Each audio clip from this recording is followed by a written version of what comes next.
cut your eyes out more? No? I think it's about notice. Yeah, it must be, because I get to see so well. Ready whenever. Are you Very guys going good. to ask You're the gonna take question? Do you want to slap? No.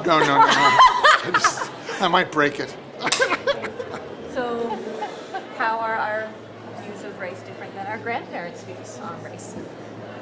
Well, I think the main difference for me is that my grandparents' generation just assumed a lot of things about race, and our generation, we at least talk about it. And I think there wasn't a lot of talking about it in my grandparents' generation.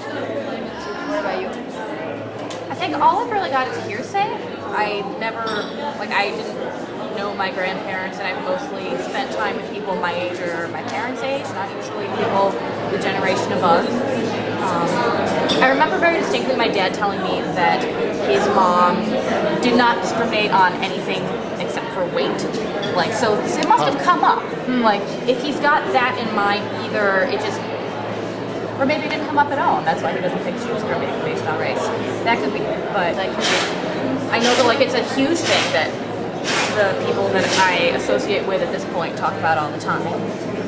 Maybe just in different terms, like maybe our grandparents' generation talks more about like African American and white, just because like civil rights movement being a huge thing for them at the time, and that's not it for us now. I know my dad has commented to me before that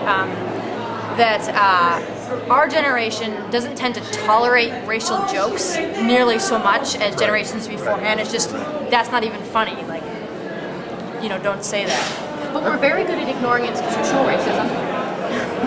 Institutional racism, Yeah, yes, I right. think we're Yeah. good at ignoring And that. they wouldn't have had a concept of institutional racism.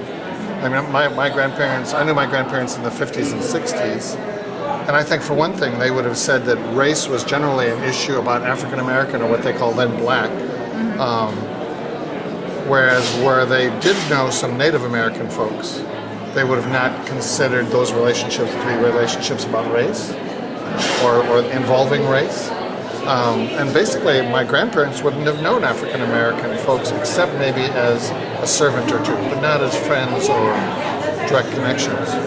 So they also would have been working on assumptions or on media presentations rather than Stereotypes. direct relationships. I also think about my folks were both teachers, and my folks would have been the age of your grandparents. So there's also, it's interesting to me to think about exchange students who were in the schools, because exchange students were often people of color and were not treated in the same way as the African American community or communities of color. They were just individuals, and then you got to know them. Right. Oh, that's interesting. Like they're separate apart or something. Yeah, well, or right. If you get to know them, then they're a friend. They're not part of a category. Thank you. Now it's her turn.